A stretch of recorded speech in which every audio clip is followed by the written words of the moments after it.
സിന്ദൂരരേഖ ഭാഗം 33. അന്നത്തെ ദിവസം പിന്നീട് പ്രത്യേകിച്ച് മാറ്റങ്ങളൊന്നുമില്ലാതെ കടന്നുപോയി. ഹോസ്പിറ്റലിൽ നിന്ന് ഉണ്ണി തിരിച്ചെത്തിയപ്പോഴും അവനും അമ്മാളും നാട്ടിലേക്ക് തിരിച്ചു വന്നത് നല്ല കാര്യം തന്നെയാണെന്നാണ് പറഞ്ഞത്. കാരണം അന്ന് അങ്ങനെയൊരു സംഭവം ഉണ്ടായിന്ന് മനു പറഞ്ഞപ്പോൾ തന്നെ അവനത് അമ്മയോട് പറഞ്ഞ് അതിൻ്റെ സീരിയസ്നെസ് മനസ്സിലാക്കിയതുകൊണ്ടാണ്. ആ ഒരു കാരണം കൊണ്ട് തന്നെ അവന് അമ്മാളുവിനെ തുടർന്നവിടെ നിർത്താൻ ഒരു താല്പര്യവും ഉണ്ടായിരുന്നില്ല. അതുകൊണ്ടുകൂടിയാണ് അമ്മ അങ്ങനെ ഒരു തീരുമാനം അവളോട് പറഞ്ഞു എന്ന് പറഞ്ഞിട്ടും അതിനെ എതിർത്തൊന്നും പറയാൻ നിൽക്കാതിരുന്നത്. അല്ലെങ്കിലും എന്തു പറഞ്ഞാലും അങ്ങനെയൊരു സ്ഥലത്ത് അവളെ ഒറ്റയ്ക്കാക്കി പോയത് അവൻ ചെയ്ത തെറ്റ് തന്നെയാണ്. ഇനി അങ്ങനെയൊരു കാര്യം ചെയ്യാതിരിക്കാൻ വേണ്ടി ഇത് തന്നെയാണ് ഉചിതമായ തീരുമാനമെന്ന് അവനും തോന്നി. പിറ്റേ ദിവസം പതിവ് പോലെയുള്ള കാര്യങ്ങളിൽ ഇടപെട്ട് അമ്മയോടുകൂടെ സംസാരിച്ചും അമ്മയെ അടുക്കളയിൽ സഹായിച്ചുമൊക്കെ ഇരിക്കുകയായിരുന്നു അമ്മാളു. ഉണ്ണി പതിവ് പോലെ തന്നെ രാവിലെ കൃത്യസമയത്ത് ഹോസ്പിറ്റലിലേക്ക് പോവുകയും ചെയ്തു. അങ്ങനെ അടുക്കളയുടെ സ്ലാബിൻ്റെ മുകളിൽ കയറിയിരുന്നുകൊണ്ട് അമ്മയ്ക്ക് പച്ചക്കറി അരിഞ്ഞു കൊടുത്തുകൊണ്ട് അമ്മയോട് സംസാരിച്ചുകൊണ്ടിരിക്കുകയാണ് അമ്മാളു. അന്നേരം പെട്ടെന്നാണ് ആരോ കോളിംഗ് ബെൽ അടിക്കുന്ന ശബ്ദം കേട്ടത്. അത് കേട്ടപ്പോൾ തന്നെ രണ്ടുപേരും പരസ്പരം സംശയത്തോടെ മുഖത്തോട് മുഖം നോക്കി. ഇതാരാണാവോ ഈ നേരത്ത്? ഞാൻ പോയി നോക്കിയിട്ട് വരാം. അമ്മ ചോദിച്ചതും സ്ലാബിൽ നിന്ന് ചാടി ഇറങ്ങിക്കൊണ്ട് അമ്മാളു വാതിൽ തുറക്കാനായി മുന്നിലേക്ക് നടന്നു. പാട്ടൊക്കെ പാടി ചാടിത്തുള്ളിപ്പോയി മുന്നിലെ വാതിൽ തുറന്നതും മുന്നിൽ നിൽക്കുന്ന ആളെ കണ്ട് അമ്മാളു ഷോക്ക് അടിച്ചതുപോലെ നിന്നുപോയി. കുറച്ചുനേരം അവൾ അവിടെ തന്നെ നിന്ന് അനങ്ങാതെയായിപ്പോയി. അങ്ങനെ തന്നെ നോക്കി നിന്നു. ആരാ അമ്മാളു എന്ന് ചോദിച്ച് അടുക്കളയിൽ നിന്ന് അമ്മയും മുന്നിലേക്ക് വന്നു.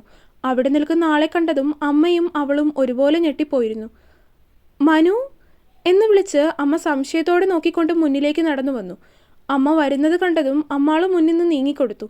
അമ്മയെ ഒന്ന് നോക്കിയതിന് ശേഷം അവനൊന്നും മിണ്ടാതെ മുകളിലേക്ക് കയറി പോവുകയും ചെയ്തിരുന്നു. അത് കണ്ടതും അവൾ അമ്മയെയാണ് നോക്കിയത്. ആദ്യം വന്നപ്പോൾ പെട്ടെന്ന് അവനെ കണ്ടതിലുള്ള ആകാംക്ഷയും ഞെട്ടലുമായിരുന്നു അമ്മയുടെ മുഖത്തെങ്കിൽ ഇപ്പോൾ അമ്മയുടെ മുഖത്ത് തികച്ചും ഗൗരവവും ദേഷ്യവുമാണ് നിറഞ്ഞു നിൽക്കുന്നതെന്ന് അമ്മാളുവിന് മനസ്സിലാക്കാൻ അധികം സമയം വേണ്ടി വന്നില്ല. അമ്മ അങ്ങനെ നിൽക്കുന്നത് കണ്ടതും അമ്മാളു അമ്മയെ വിളിച്ചു. ഞാൻ പറഞ്ഞില്ലേ, അവൻ വന്നിട്ട് വേണമായിരുന്നു എനിക്ക് കുറച്ച് കാര്യങ്ങളിൽ തീരുമാനം എടുക്കാനെന്ന്. നോക്കട്ടെ ഇതെവിടെ വരെ പോകുമെന്ന് തികഞ്ഞ ഗൗരവത്തിൽ പറഞ്ഞുകൊണ്ട് അമ്മ തിരിച്ചടുക്കളയിലേക്ക് തന്നെ നടന്നു. അമ്മാളുവാണെങ്കിൽ കാര്യങ്ങളൊന്നും ഉൾക്കൊള്ളാനാവാത്തൊരു തരം അവസ്ഥയിൽ നിൽക്കുമായിരുന്നു. പെട്ടെന്നുള്ള അവൻ്റെ ഈ വരവും അവനെ കണ്ടതും അവൻ്റെ ഈ പെരുമാറ്റവും അമ്മയോടുള്ള അകൽച്ചയും സംസാരിക്കാതെ പോയതും ഒക്കെ കൂടിയായപ്പോൾ അവൾക്കാകെ വല്ലാതെ തോന്നി. കുറച്ചു നേരം താഴെ അമ്മയുടെ കൂടെയൊക്കെ ചുറ്റിപ്പറ്റി നിന്നുവെങ്കിലും എന്തുകൊണ്ടോ അവൾക്ക് അവനോടൊന്ന് സംസാരിച്ചാൽ കൊള്ളാമെന്ന് തോന്നി. കാരണം എന്തായാലും ഈ കാര്യം അമ്മ അവനോട് സംസാരിക്കുമെന്നുള്ളത് ഉറപ്പാണ്. അപ്പോൾ പിന്നെ അതിനു മുൻപായിട്ട് രണ്ടുപേരും കൂടി സംസാരിച്ച് ഇക്കാര്യത്തിനൊരു ഒത്തുതീർപ്പുണ്ടാക്കാൻ പറ്റുമെങ്കിൽ അതല്ലേ നല്ലതെന്ന് കരുതിയിട്ടാണ് അവൾ അവനോട് സംസാരിക്കാമെന്ന് തീരുമാനിച്ചത്. അങ്ങനെയൊക്കെ മനസ്സിൽ തീരുമാനമെടുത്തുവെങ്കിലും അവൻ്റെ മുന്നിൽ പോയി നിന്ന് അവനോട് നേരിട്ട് സംസാരിക്കുക എന്നുള്ളത് അവൾക്കൊരു വലിയ കടമ്പ തന്നെയായിരുന്നു. എങ്കിലും മനസ്സിൽ ധൈര്യമൊക്കെ സംഭരിച്ച് അവളും മുകളിലേക്ക് കയറി നോക്കിയപ്പോൾ മുകളിലെങ്ങും അവനില്ല. പക്ഷേ വാതിൽ തുറന്നകത്തേക്ക് കയറിയപ്പോൾ വാർഡ്രോബിൻ്റെ അരികിൽ നിന്ന് അവൻ ഇറങ്ങി വരുന്നത് അവൾ കണ്ടു. ഇതെവിടെ നിന്നാണ് ഈ ഇറങ്ങി വരുന്നത് എന്ന് ചിന്തിച്ച് അമ്മാളും അവനെ തന്നെ നോക്കി നിന്നു. അവൻ അവളെ കണ്ടുവെങ്കിലും മൈൻഡ് ചെയ്തില്ല. അവളെ ഒന്ന് നോക്കിക്കൊണ്ട് അവൻ നേരെ വന്ന് സിസ്റ്റത്തിൻ്റെ മുൻപിലിരിക്കുകയാണ് ചെയ്തത്. മനുവേട്ടാ. അകത്തേക്ക് കയറി വാതിൽ ചേർത്തടച്ചുകൊണ്ട് അവൾ അവനെ വിളിച്ചു. എങ്കിലും അവൻ പ്രതികരിച്ചില്ല. മനുവേട്ടാ. അവൾ അവനെ വീണ്ടും വിളിച്ചു. ഇത്തവണ അവൻ പൂർണ്ണമായും എതിർക്കാതെ അവളെ ഒന്ന് മുഖമുയർത്തി നോക്കി. ഫ്രീ ആണെങ്കിൽ എനിക്കൊന്ന് സംസാരിക്കാൻ. അവൻ്റെ മുൻപിൽ അല്പം ഭയത്തോടെ തന്നെയായിരുന്നു അവൾ നിന്ന് സംസാരിച്ചത്. അവൾ അങ്ങനെ പറഞ്ഞപ്പോൾ തന്നെ അവൻ മുന്നിലിരിക്കുന്ന ലാപ്ടോപ്പ് അങ്ങനെ തന്നെ വലിച്ചടച്ചു കളഞ്ഞു. പറയ്. അവൻ അവളോട് പറഞ്ഞതും അവൾ അവനെ കണ്ണുമിഴിച്ച് ഞെട്ടലോടെ നോക്കുകയാണ് ചെയ്തത്. എന്താ, ഒന്നും പറയാനില്ലേ നിനക്ക്? പറയാനുള്ളത് എന്താണെന്ന് വെച്ചാൽ പറയ്. അവൻ്റെ ശബ്ദത്തിൽ അത് പറഞ്ഞപ്പോൾ ദേഷ്യമാണ് മുന്നിട്ട് നിൽക്കുന്നതെന്ന് അവൾക്ക് എളുപ്പം മനസ്സിലായി. മനുവേട്ടാ, ഞാൻ യെസ്, നീയാണ് എല്ലാത്തിനും കാരണം. I am suffering from the day you came to my life. എനിക്ക് ആകെയുള്ള എൻ്റെ അമ്മ, എൻ്റെ അനിയൻ, ഇവരെ രണ്ടുപേരെയും നീ എനിക്കിപ്പോൾ ശത്രുക്കളെ പോലെ ആക്കിക്കൊണ്ടിരിക്കുകയാണ്. പെട്ടെന്ന് പൊട്ടിത്തെറിക്കുന്നത് പോലെ അവൻ പറഞ്ഞതും അമ്മാളു അവിടെ തന്നെ തറഞ്ഞു നിന്ന് പോയി. അവൻ പറയുന്ന വാക്കുകൾ അതവളിൽ വല്ലാത്ത വേദനയുണ്ടാക്കുന്നതായിരുന്നു. സ്വപ്നത്തിൽ പോലും താൻ പ്രതീക്ഷിക്കാത്ത രീതിയിലുള്ള കാര്യങ്ങളാണ് അവൻ പറയുന്നത്. ഒന്നും പറയാനാവാത്തതുപോലെ അമ്മാളു അങ്ങനെ തന്നെ നിന്നുപോയി. നീ എൻ്റെ ലൈഫിലേക്ക് വരാൻ പാടില്ലായിരുന്നു. വേണ്ടെന്ന് അമ്മയോട് ഞാൻ ഒരുപാട് പറഞ്ഞതാണ്. പക്ഷെ കേൾക്കണ്ടേ? അമ്മയ്ക്ക് നിന്നെക്കൊണ്ട് എന്നെ വിവാഹം ചെയ്യിപ്പിച്ചേ അടങ്ങുള്ളൂ എന്നുള്ളൊരു തരം വാശിയായിരുന്നു. The wrongest decision I have ever taken in my life. അതാണ് നീ എനിക്ക്. അവൻ്റെ നാവിന്ന് വീഴുന്ന വാക്കുകൾ കേട്ട് താങ്ങാനാവാത്തതുപോലെ അമ്മാളു ഒരു ധൈര്യത്തിനെന്നോണം മതിലിലേക്ക് ചാരി. അവൾക്ക് ഇതിനൊക്കെ എന്ത് പറയണമെന്ന് അറിയില്ലായിരുന്നു. അവനിൽ നിന്ന് ഒരിക്കലും പ്രതീക്ഷിക്കാത്ത വാക്കുകൾ കേട്ട് അവളാകെ തറഞ്ഞു നിൽക്കുകയായിരുന്നു. നമ്മൾ ശരിയാവില്ല, നമ്മൾ ഡിവോഴ്സ് ആവുന്നതായിരിക്കും നല്ലത്. ഒരു പരിധിവരെ ദേഷ്യം നിയന്ത്രിച്ചുകൊണ്ട് മയത്തിലാണ് അവനത് പറഞ്ഞത്. അമ്മാളും അതുകൂടി കേട്ടതും ആകെ ഞെട്ടിപ്പോയി. ശബ്ദം തൊണ്ടക്കുഴിയിൽ നിന്ന് പുറത്തേക്ക് വരാത്തതുപോലെ. മനുവേട്ടാ, ഞാൻ കാര്യം പറഞ്ഞതാണ് സംസ്കൃതി. എനിക്ക് പറ്റില്ല. നിന്നെ എൻ്റെ ലൈഫിലേക്ക് എനിക്ക് അക്സെപ്റ്റ് ചെയ്യാൻ പറ്റുമെന്ന് തോന്നുന്നില്ല. നിസ്സഹായമായിട്ടാണ് അവൾ അവനെ നോക്കിയത്. നിന്നെ എന്നല്ല, ആരെയും, ഒരു പെൺകുട്ടിയെ എനിക്ക് എൻ്റെ ലൈഫിലേക്ക് കൂടെ കൂട്ടാൻ പറ്റുമെന്ന് തോന്നുന്നില്ല. അവൻ പറഞ്ഞതും ഇത്ര നേരം ഉണ്ടായിരുന്നതിൽ നിന്ന് അമ്മാളുവിൻ്റെ മുഖഭാവം മാറി.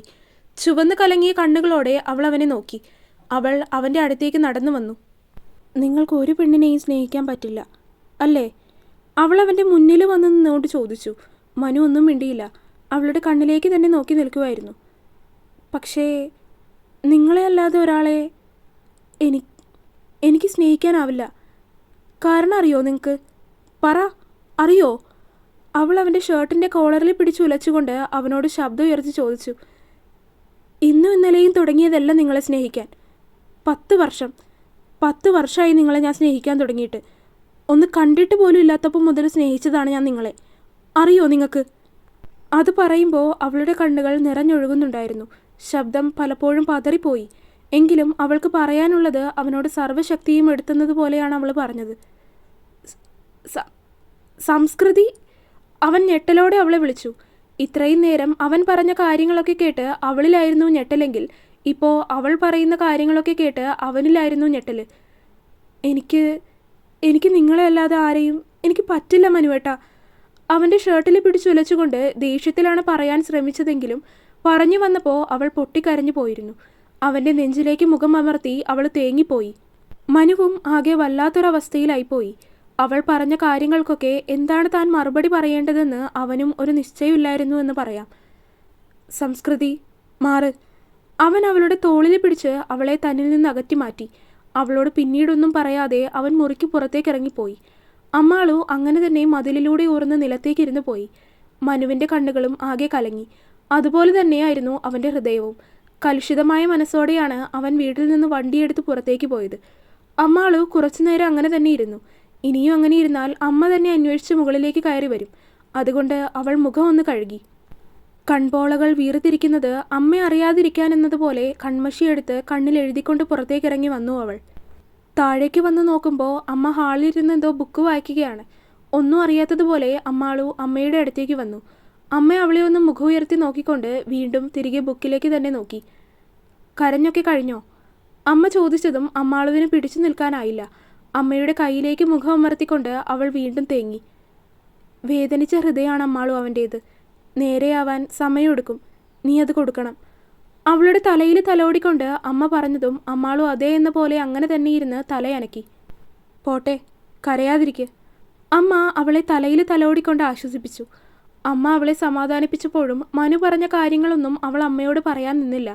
വെറുതെ എന്തിനാണ് ആ കാര്യങ്ങളൊക്കെ പറഞ്ഞ് അമ്മയെ കൂടി വിഷമിപ്പിക്കുന്നതെന്ന് കരുതി. അതൊക്കെ തൻ്റെ മനസ്സിൽ തന്നെ കിടന്ന് തനിക്കായി തന്നെയുള്ള സങ്കടങ്ങളായി തീരട്ടെ എന്ന് ചിന്തിച്ചു അവൾ.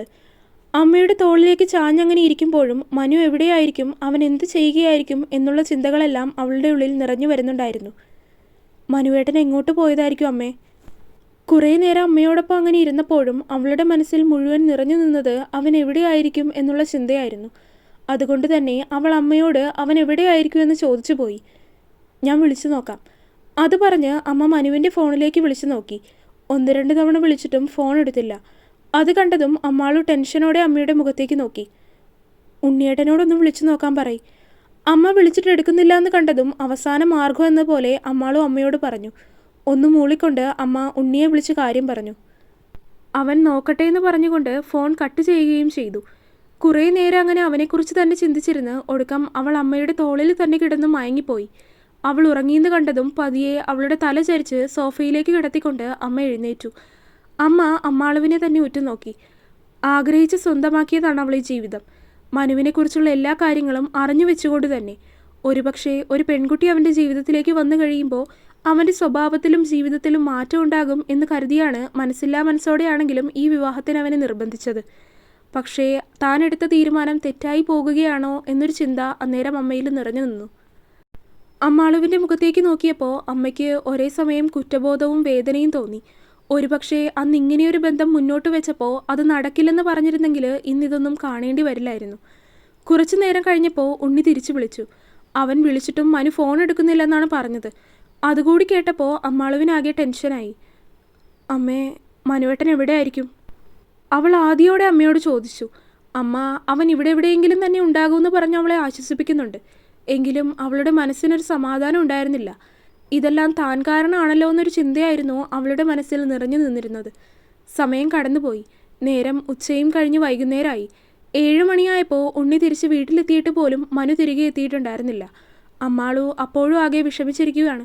അവളുടെ മുൻപിൽ അമ്മ വിഷമവും ടെൻഷനും ഒന്നും ഇല്ലാത്തതുപോലെ ഇരിക്കുന്നുണ്ടെങ്കിലും ഇത്രയും നേരമായിട്ടും അവനെ കാണാതെ വന്നതും അമ്മയുടെ ഉള്ളിലും ചെറിയൊരു ടെൻഷനും ഭയവും ഒക്കെ രൂപപ്പെട്ടുകൊണ്ടിരുന്നു. ഹോസ്പിറ്റലിൽ നിന്നെത്തി ഒന്ന് ഫ്രഷ് ആയതിനു ശേഷം ഏട്ടനായിട്ട് വരാമെന്ന് പറഞ്ഞ് ഉണ്ണി പുറത്തേക്ക് ഇറങ്ങിയതാണ്. കുറച്ചു നേരം കഴിഞ്ഞിട്ടും ഉണ്ണിയെയും കാണാനില്ല, മനുവിനെയും കാണുന്നില്ല. 2 ഫോൺ വിളിച്ചിട്ടാണെങ്കിൽ എടുക്കുന്നില്ല. കുറച്ചു നേരം കഴിഞ്ഞ് മുറ്റത്ത് വണ്ടി വന്ന് നിൽക്കുന്ന ശബ്ദം കേട്ടതും അമ്മാള് വീടിൻ്റെ അകത്ത് നിന്ന് പാഞ്ഞെന്നതുപോലെയാണ് പുറത്തേക്ക് ഇറങ്ങിയത്. മനുവിൻ്റെ കാറാണ് കൊണ്ടുവന്നിരിക്കുന്നതെന്ന് കണ്ടപ്പോൾ തന്നെ അവളുടെ ഉള്ളിൽ പകുതി ആശ്വാസം നിറഞ്ഞു. പക്ഷേ ഡ്രൈവർ സീറ്റിൽ നിന്ന് ഉണ്ണി ഇറങ്ങുന്നത് കണ്ടതും അവളുടെ കണ്ണുകൾ അവൻ്റെ നേർക്ക് പാഞ്ഞു. അപ്പോഴേക്കും തന്നെ അമ്മയും ഉമ്മറത്തേക്ക് എത്തിയിരുന്നു. തുടരും.